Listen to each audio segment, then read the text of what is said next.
Breaking news చూస్తున్నారు. మొన్న doctor Priyanka, ఇవాళ భారతి. అమాయకుల ప్రాణాలు తీస్తున్నారు బడా బాబుల కొడుకులు. ఇనార్బిట్ మాల్ భారతి మృతిపై అనేక అనుమానాలు వ్యక్తమవుతూ ఉన్నాయి.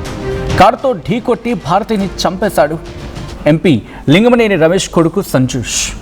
ఘటన జరిగి 5 రోజులు అవుతున్నా నిందితుడిని అరెస్టు చేయలేదు పోలీసులు. ఇక్కడి క్వశ్చన్ రైజ్ అవుతుంది.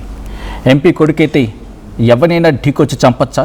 అవును, ఎవరినైనా ఢీకొట్టి చంపేయచ్చా? ఇది సమాజం నుంచి వస్తున్న ప్రశ్న. మనిషిని చంపేసి హ్యాపీగా బయట తిరగచ్చా? ఎంపీ లింగమనేని కొడుకుని కాపాడుతోంది ఎవరు? ఆ బడా కాంట్రాక్టర్ ఎవరు? రాజమండ్రి డాక్టర్ ప్రియాంక కేసులోనూ సేమ్ సీన్. ఆర్టీవీ ప్రశ్నించేంత వరకు నిందితుడిని పట్టుకోలేదు పోలీసులు. ఆర్టీవీ అడిగేంత వరకు కనీసం ఎఫ్ఐఆర్ బయట పెట్టలేదు పోలీసులు. ఆర్టీవీ దెబ్బకు ప్రియాంక నిందితులకు జైలు శిక్ష పడింది.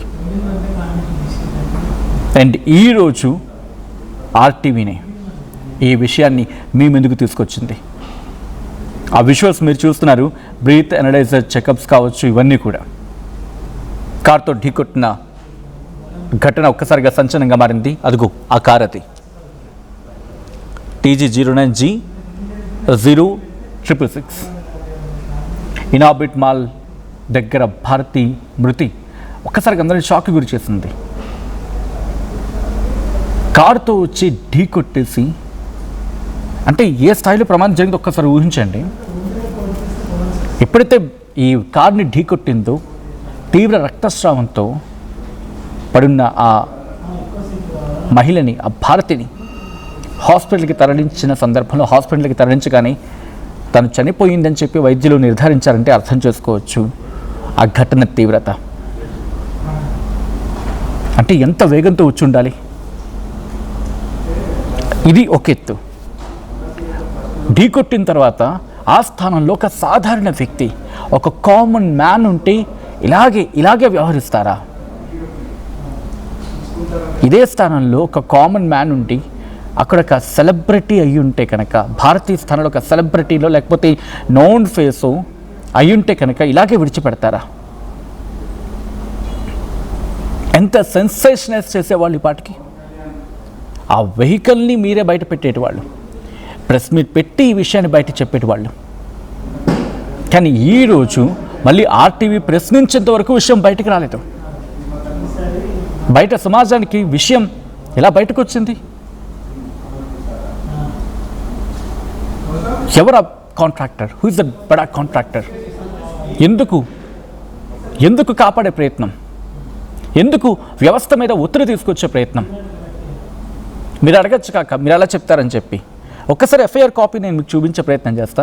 ఇఫ్ పాసిబుల్ ఎఫ్ఐఆర్ కాపీ ఉంటే ప్లే చేయండి. ఎఫ్ఐఆర్ కాపీలు మీరు చూస్తే సంజూష్ అని ఉంటుందంతే డీటెయిల్స్లో. అదే ఒక కామన్ మ్యాన్ అయితే, అదిగోండి, అదే ఒక కామన్ మ్యాన్ అయితే మొత్తం అవన్నీ ఫిల్ అయిపోతాయి. ఫాదర్ పేరు రాసేస్తారు. మీరు ఇంట్రెస్టింగ్గా అక్కడ గమనిస్తే కనుక నేమ్ దగ్గర సంజూష్ అనే ఉంటుంది, ఇంటి పేరు కూడా ఉండదు అక్కడ. సంజూష్ అంతే. Father name blank, occupation blank, caste blank, gender మాత్రం మేల్, ఏజ్ బ్లాంక్, నేషనాలిటీ మాత్రం India, address home blank, street blank, area blank, city blank, state blank, pin code blank. ఆఖరికి ఫోన్ నెంబర్స్, కంప్లైంట్ కాపీలో ఫోన్ నెంబర్ రాశారు, కానీ ఇక్కడ మాత్రం ఎక్కడ phone number కనిపించట్లేదు. అంటే ఒక మనిషికి సంబంధించి డీటెయిల్ ఆ ఇన్ఫర్మేషన్ తెలిసిన తర్వాత, కారు దొరికిన తర్వాత ఆ డీటెయిల్స్ దొరుకుతాయి కదా, మీకు యాక్సెస్ కూడా ఉంటుంది కదా, ఆ డీటెయిల్స్ తెలుసుకునే యాక్సెస్ కూడా ఉంటుంది కదా. అయితే ఏ కారుతో అయితే ఢీ కొట్టాడో సంజూష్, ఏ కారుతో అయితే ఢీ కొట్టాడో ఆ కారు ఆర్టీవీ చేతికి చిక్కింది. ఆ స్పాట్కి వెళ్ళడం జరిగింది. అంటే కారుని ఎక్కడైతే ప్రెసెంట్ వాళ్ళు సీజ్ చేశారో పోలీసు, వాళ్ళు అదుపులోకి తీసుకున్నారు. ఆ కారు దగ్గరికి ఉన్న లొకేషన్కి ఆర్టీవీ వెళ్ళింది. మా ప్రతినిధి నిర్మల అక్కడి నుంచి అందిస్తున్న గ్రౌండ్ రిపోర్ట్ ఇప్పుడు చూద్దరు. కానీ బట్ బిఫోర్ దట్ ఈ కథను మిమ్మల్ని కాస్త కలవరపరచవచ్చు. దీనికి సంబంధించి తగిన జాగ్రత్తలు తీసుకోవాలని ఆర్టీవీ సూచించడం జరుగుతోంది. This is the disturbing content, viewer discretion is highly advised. ఒకసారి గ్రౌండ్ రిపోర్ట్ చూడండి. ఇనార్బిట్ మాల్ వద్ద కూడా భారతి మరి ఎన్ఆర్బిట్ మాల్ అక్కడే స్టోర్లో పనిచేస్తున్నటువంటి భారతి మన ప్రమాదానికి గురైంది. ఒక కారు ప్రమాదంలో 16వ తేదీన ఆ ప్రమాదానికి గురైంది కదా. ఆ ప్రమాదానికి గల కారణమైనటువంటి కారు ఇదే TG09G0666.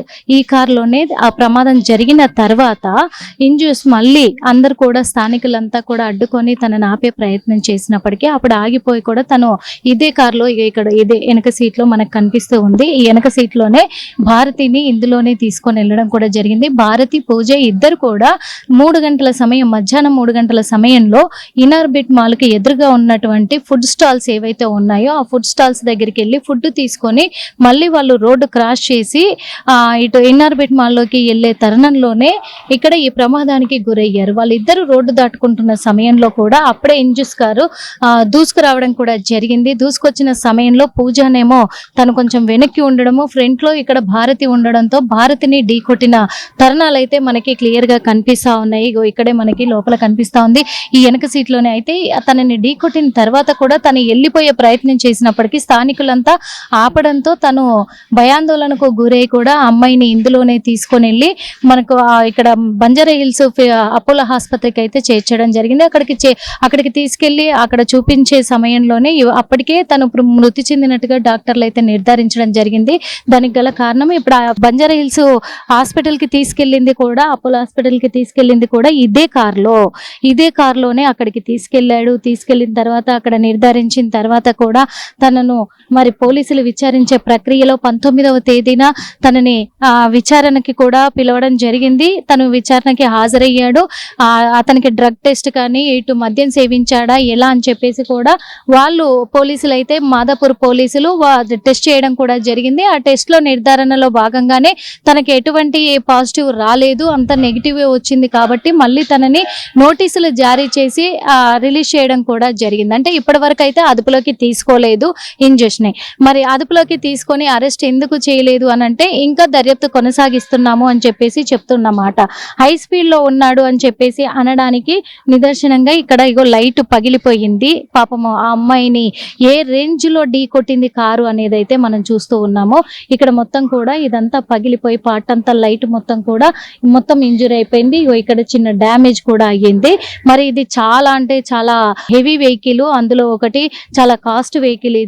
ఈ వెహికల్ అంటే ఒక ఎంపీ కొడుకు అవ్వడం వల్ల కూడా ఇప్పటి వరకు పోలీసులు బయటికి తీసుకురాలేదా, ఈ విషయాన్ని కప్పిపుచ్చే ప్రయత్నం చేశారా అనే కోణంలో అనుమానాలు అయితే వ్యక్తం అవుతా ఉన్నాయి. ఇక్కడ కూడా మనకి డ్యామేజ్ కనిపిస్తా ఉంది. పూర్తిగా కూడా ఈ డ్యామేజ్ అంతా కూడా కనిపిస్తా ఉంది. ఇది జరిగింది 16వ తేదీన అయితే ఇప్పటి వరకు కూడా ఎటువంటి విషయము పోలీసులు వెల్లడించలేదు. కానీ ఎప్పుడైతే అమ్మాయి భారతి తల్లిదండ్రులు వాళ్ళు ఎందుకు ఇప్పటి వరకు అరెస్ట్ చేయలేదు నిందితుడిని అని వాళ్ళు ప్రశ్నించడంతో ఈ రోజు మళ్ళీ నోటీసులు జారీ చేయడం జరిగింది. అరెస్ట్ చేస్తాము అని చెప్పేసి నోటీసులు జారీ చేయడం జరిగింది అని సిఐ చెప్తున్నమాట. మరి ఇక్కడ ఇంజూస్ కి సంబంధించి కూడా ఇంజూస్ ఏం చేశాడు, ఓవర్ స్పీడ్ లో ఉన్నాడా లేదా అనే కోణంలో ఇప్పుడు విచారణ కొనసాగుతూ ఉంది. దర్యాప్తు చేపడుతూ ఉన్నారు. సీసీ ఫుటేజ్ ఆధారంగానే తను ఎంత స్పీడ్ లో ఉండుంటాడు అనేది కూడా పోలీసులు అయితే దర్యాప్తు చేస్తా ఉన్నారు. ఇక్కడ ఎవరికైనా సమన్యాయమే, ఎవరికైనా సేమ్ సెక్షన్సే వర్తిస్తాయి అని చెప్పేసి కూడా చెప్తూ ఉన్నారు. ఇదే విషయంలో ఇప్పుడైతే అతి త్వరలో మరి తనను అరెస్ట్ చేయబోతున్నారా లేదా, రాజకీయ కోణంలో చూసుకున్నట్లయితే ఒక జనసేన పార్టీకి సంబంధించినటువంటి ఎంపీ అవడంతో, ఆ మంత్రి కొడుకు అవడంతో మరి తనను సేవ్ చేసే ప్రయత్నంలో పోలీసులు ఏమన్నా ఆలోచిస్తున్నారా, లేకపోతే పోలీసులకు పైనుంచి ఏమైనా రాజకీయ నాయకుల నుంచి ఒత్తిడి ఉందా తనను అరెస్ట్ చేయొద్దు అని చెప్పేసి ఆ కోణంలో కూడా అనుమానాలు వ్యక్తం అవుతా ఉన్నాయి. కానీ ఒకవేళ అరెస్ట్ చేయకపోతే అంటే పెద్దవాళ్ళకు ఒక న్యాయం, పేదవాళ్ళకు ఒక న్యాయం అనే రీతిలో కూడా ప్రజలు తిరగబడే అవకాశం కూడా ఉంది అనే విధంగా కూడా సోషల్ మీడియాలో చక్కర్లు కొడతా ఉంది ఈ వార్త. అయితే భారతి విషయానికి వస్తే 3 సంవత్సరాలుగా ఇన్ఆర్బిట్ మాల్లోనే ఆ లైఫ్ స్టైల్ స్టోర్ లో తను వర్క్ చేసుకుంటూ ఉంది. అలాగే తల్లిదండ్రులు అంబర్పేటలో నివాసం ఉంటున్నట్టుగా తెలుస్తా ఉంది. వాళ్ళ స్వగ్రామము, సొంత ఊరు మాత్రము ఒరిస్సాకి చెందిన వాళ్ళు వీళ్ళు ఇక్కడికి వచ్చి జీవనం సాగిస్తా ఉన్నారు. అలాంటిది ఈ ప్రమాదానికి గురయ్యారు కాబట్టి ఇక్కడ ఇంజెస్ మీద ఎలాంటి ఇప్పటికే బిఎన్ఎస్ సెక్షన్ 106 కింద కేసు నమోదు చేశారు. మరి ఇప్పుడు ఎటువంటి కేసులు యాడ్ చేయబోతున్నారు, ఇంకా తన మీద ఎట్లాంటి యాక్షన్ తీసుకోబోతున్నారు అనే దాని పట్ల ఇప్పుడు అందరికీ కూడా ఉత్కంఠంగా మారింది అనుకోవచ్చు. ఇటు చూసే ఇంజెస్ విషయానికి వస్తే నేను అనుకోకుండా జరిగినది, ఇది నిర్లక్ష్యంతో చేసింది కాదు, అనుకోని ఊహించని సంఘటన జరిగింది ఇక్కడ.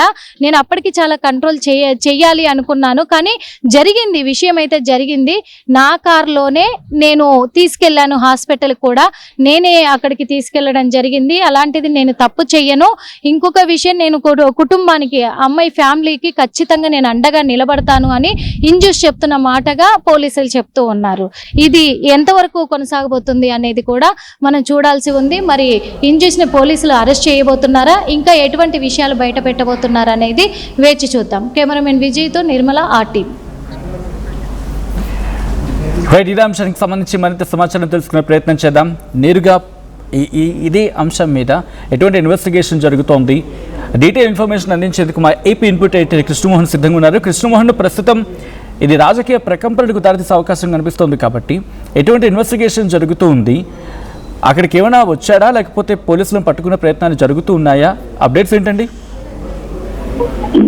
డెఫినెట్ గా ఈ వ్యవహారంలో అయితే కొంత పోలీసుల నిర్లక్ష్యం అనాలా, లేకపోతే కేసు తీరులో పెద్దవాళ్ళకి ఒక చట్టం, సామాన్యుడికి ఒక చట్టం కింద కనపడుతున్న పరిస్థితి చాలా స్పష్టంగా కనపడుతుంది. అయితే మనం ఒకసారి చూస్తే కొన్ని రోజుల క్రితం రాజమండ్రికి సంబంధించిన కేసు, ఏదైతే డాక్టర్ ప్రియాంకకు సంబంధించిన కేసు కూడా సేమ్ ఇటువంటి సంబంధించిన కేసు. అయితే అక్కడ చాలా నిర్లక్ష్యం జరిగింది. చివరికి వాళ్ళని తప్పించే ప్రయత్నం పోలీసులు కూడా చేశారు. వాళ్ళని 3 రోజుల పాటు వాళ్ళకి ఫ్రీ హ్యాండ్ ఇచ్చారు. తర్వాత BNS 115 పెట్టి యాక్సిడెంట్ హిట్ అండ్ రన్ కింద, యాక్సిడెంట్ కేసు కింద పెట్టి వాళ్ళకి బెయిల్ ఇచ్చే ప్రయత్నం చేశారు. తర్వాత ఎప్పుడైతే ఈ ఆహారం మీద కొంత పార్టీ రంగంలో దిగిందో అప్పుడు తర్వాత అక్కడ ఉన్న స్థానిక ప్రజలు వీళ్ళందరూ కూడా పెద్ద ఎత్తున మీద తీవ్రమైన విమర్శలు ఇచ్చే సమయానికి అధికారుల మీద ప్రభుత్వం కూడా ఎంటర్ కావాల్సి వచ్చింది. ఒకవైపు చంద్రబాబు నాయుడు, మరోవైపు పవన్ కళ్యాణ్ లాంటి వ్యక్తులు నేరుగా ఎంటర్ అయ్యి కేసుని చాలా సీరియస్ గా తీసుకోవాలని చెప్పిన పరిస్థితి. అయితే ఇప్పుడు జరిగిన కేసు ఏదైతే పవన్ కళ్యాణ్కి సంబంధించిన జనసేన పార్టీలో ఒక ఎంపీగా పనిచేస్తున్న లింగంనేని రమేష్ కుమారుడు. సో ఈ కేసుని మరి ఇప్పుడు పవన్ కళ్యాణ్ ఎందుకు స్పందించట్లేదు అనే ఒక చర్చ కూడా జరుగుతుంది. నిన్న మిగతా అంశాలకు సంబంధించి ఒక లైను, ఇప్పుడు చాలా ఎంపీ జరిగితే ఏ విధంగా రియాక్ట్ కావాల్సిన పరిస్థితి ఉంది అనేది. ఎందుకంటే నిన్న ఇష్యూ 16వ తారీఖు జరిగితే 3 రోజుల్లో కేసు కనీసం బయటకు వచ్చిన పరిస్థితి కూడా లేదు. సేమ్ అక్కడ కూడా రాజమండ్రికి సంబంధించిన ప్రియాంక కేసులో కూడా బయటికి కాకుండా 3 రోజుల పాటు దాన్ని పోలీసులు మేనేజ్ చేసే ఇక్కడ కూడా సేమ్ అటువంటి సిచ్యువేషన్ జరిగింది. హైదరాబాద్ కి సంబంధించిన ఆర్బిట్ మాల్లో ఏదైతే భారతి చనిపోయిందో, మరి భారతికి అంటే హైదరాబాద్ సిటీస్ లో కోట్లాది రూపాయలు విలువైన కార్లతో 180 కిలోమీటర్ల వేగంతో సిటీలో అవతలు మనుషులు వస్తున్నా ఢీకొట్టే ఎవరేం మనల్ని ఏం చేయగలరు, మనల్ని ఎవరు అడ్డుకోగలరు అనే ఒక హోదా కలిగిన వ్యక్తులు చేస్తే ఒక రకంగా, సామాన్యుడు ఒక పొరపాటున జరిగితే మరో రకంగా పోలీసులు ప్రవర్తిస్తున్నారు అనే దానికి రెండు దగ్గర రాజమండ్రి పోలీసులు ఏ విధంగా వ్యవహరించారో ఇప్పుడు హైదరాబాద్ లో ఈ కేసుకు సంబంధించి చూస్తున్న పోలీసులు కూడా అక్కడ ఒక సిఐ కానీ ఏసీపీ కానీ ఎవరు ఈ కేసుకు సంబంధించి నోరు విప్పడానికి కూడా భయపడుతున్నారు అంటే దాని అర్థం ఏంటో మనకి చాలా క్లియర్ గా పరిస్థితులు అర్థమవుతుంది. సేమ్ టైం ఒక బిడ్డ అక్కడ చనిపోతే అదే లింగంనేని రమేష్ అసెంబ్లీకి వచ్చి అసెంబ్లీతో పవన్ కళ్యాణ్ ముందే కూర్చొని స్థానిక సంస్థలు ఏ విధంగా చేయాలి అనే భేటీలో ఆయన కూర్చొని మాట్లాడే ప్రయత్నం చేశారు. అంటే అక్కడ తెలంగాణకు సంబంధించిన వాళ్ళకి ఇక్కడ ఆంధ్రప్రదేశ్ ప్రభుత్వం సపోర్ట్ చేసింది, ఆంధ్రప్రదేశ్ కి సంబంధించిన వ్యక్తుల కోసం ఇప్పుడు తెలంగాణ ప్రభుత్వం మద్దతు ఇస్తుంది. రెండు ఎక్కడైనా సరే, ఇక్కడ డబ్బున్న వాళ్ళు ఎవరైనా సరే వాళ్ళకే న్యాయం జరుగుతుంది అనేది చెప్పడానికి ఇటువంటి పరిస్థితి. అయితే ఇప్పుడు బాధితురాలకి ఏం న్యాయం చేస్తున్నారు, లేదు బాధితురాలకి ఎటువంటి న్యాయం జరుగుతుంది అనే కంటెంట్ ఇప్పుడు చూడాలి. మరి ఇప్పుడు దాకా ఆ కుటుంబాన్ని రక్షించడానికి లేదా ఆ కుటుంబానికి అండగా ఉండడానికి ఈ సదరు ఎంపీ ఏం చేశారు అనేది చూడాల్సిన పరిస్థితి కూడా మనకు అర్థమవుతుంది. అయితే ఈ వ్యవహారంలో ఇప్పటికీ చాలా పోలీసుల దగ్గర నుంచి పూర్తి స్థాయి సమాచారం రావట్లేదు. పూర్తిగా ఎక్కడ దీనికి సంబంధించి ఇప్పుడు ఎఫ్ఐఆర్ లో కూడా చాలా నార్మల్ ఎఫ్ఐఆర్ నే ఇచ్చిన పరిస్థితి కూడా మనం చూసాం. సో ఇటువంటి నేపథ్యం అయితే చాలా స్పష్టంగా కనపడుతుంది ఈ కేసుకి సంబంధించి. మరి ఈ కేసుని తెలంగాణ ప్రభుత్వం ఏ విధంగా చేస్తుంది, రేవంత్ రెడ్డి ఏ విధంగా రియాక్ట్ అవుతారు, వాళ్ళు కూడా మామూలుగా ఏ ప్రభుత్వమైనా కూడా చెప్తారు ఆడపిల్లలకి విషయంలో చాలా కఠినంగా వ్యవహరిస్తామని చెప్తారు. పోలీసు ఉన్నతాధికారులు కూడా ఏదైనా జరిగితే ఎవరిని విడిచిపెట్టామని చెప్పి చెప్తారు. కానీ బడాబాబులకు సంబంధించి వ్యవహారం వచ్చేసరికి ఏ ఒక్క సిఐ, ఏ ఒక్క ఏసీపీ ఎవరు కూడా అక్కడ స్పందించిన పరిస్థితి మనం చూస్తుంటాం. సో అటువంటి సంఘటనే ఇక్కడ భారతీయ విషయంలో కూడా హైదరాబాద్ లో జరిగిన పరిస్థితి కూడా మనం చూడాలి. దీన్ని ఇప్పుడు ఏ విధంగా రియాక్ట్ అవుతారు, వాళ్ళకి సంబంధించిన ఆహారం ఏంటి అనే అంశాన్ని చూడాల్సిన నేపథ్యం అయితే మనకు కనబడుతుంది. బట్ ఈ కేసుని ఇప్పటికే బెయిల్ ఇచ్చి పంపించేసిన నేపథ్యం మనం చూసాం కాబట్టి దీంట్లో ఇప్పుడైనా సెక్షన్స్ మార్చి కొంత బలమైన సెక్షన్స్ ని పెట్టి అంటే ఈ కుర్రకారు, అందులో డబ్బున్న కుర్రకారు, కోట్లాది రూపాయలు విలువైన కార్లతో తిరిగే ఈ స్పీడ్ కుర్రకారికి కొంత తగిన గుణపాఠం, కొంత భయం నేర్పించాల్సిన అవసరం అయితే ఉంది అనేది చాలా స్పష్టంగా మనకి అర్థమవుతుంది. Right Krishnamohan, thanks for the update. అయితే ఇదే అంశం మీద సంజుష్ రియాక్షన్ వచ్చింది. సంజు రియాక్ట్ అయ్యాడు. ఆ రియాక్షన్ చూద్దాం.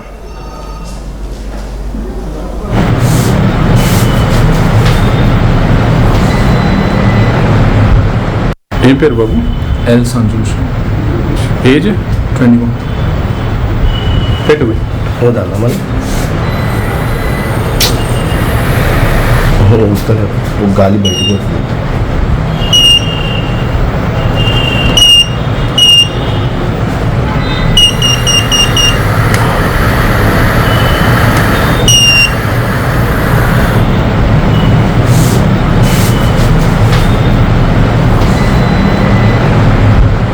ఏం పేరు బాబు? ఎల్ సంజూష్. ఏజ్ 21. పెట్టు होता మళ్ళీ వస్తలేదు, ఒక గాలి బయటకు వస్తుంది.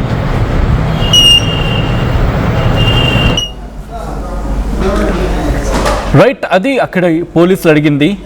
నీ డీటెయిల్స్ ఏంటమ్మా అంటే ఎల్ సంజూష్, ఏజ్ సమ్ అని చెప్పుకొచ్చాడు. తన ఏజ్ ఎంత ఉంటే అంతుంట, ఇన్ఫ్యాక్ట్ తన ఏజ్ ఎంతో చెప్పుకొచ్చాడు. అయితే ఇక్కడ ఒకే సీరియస్ కన్సర్న్ రైజ్ అవుతూ ఉంటాయి. బడాబాబులు అయితే తప్పించేస్తారా, అదుపులోకి తీసుకోరా, ప్రాపర్ ఇన్వెస్టిగేషన్ జరగదా, ఇది రైజ్ అవుతున్న క్వశ్చన్. ఇప్పటివరకు ఎక్కడ ఒక్క ప్రెస్ మీట్ నిర్వహించలేదు, మాట్లాడలేదు. కాపాడే ప్రయత్నం జరుగుతోంది అనే చర్చ చాలా విస్తృతంగా జరుగుతుంది. ఆ బడా కాంట్రాక్టర్ ఎవరు, ఎందుకు కాపాడే ప్రయత్నం చేస్తున్నారు, ఒక కాంట్రాక్టర్ ఒక వ్యవస్థను ఎలా కంట్రోల్ చేయగలరు? కంట్రోల్ అనే మాట కన్నా ఇంకా చెప్తే ఒక ఇష్యూని బయటకు రాకుండా ఎలా అలా అదుపులో ఉంచుకోగలరు? కమాండ్ అనుకోగల ఆ పదం కనుక ఉపయోగించగలిగితే. అని మీరేమనుకుంటున్నారు? ఇటువంటి ఘటనలు పునరావృతం కాకుండా, ఇటువంటి ఘటన మళ్ళీ రిపీట్ కాకుండా, అది పేదవాడైనా, డబ్బున్న వాళ్ళైనా, లేకపోతే పలుకుబడి ఉన్నవాళ్ళు కావచ్చు, సో కాల్డ్ పరపతి ఉన్నవాళ్ళు కావచ్చు, ఎవరికైనా ఒకే న్యాయం జరగాలంటే ఏం జరగాలి? మీరేమనుకుంటున్నారు? మీ అభిప్రాయం ఏంటి? కామెంట్ చేయండి.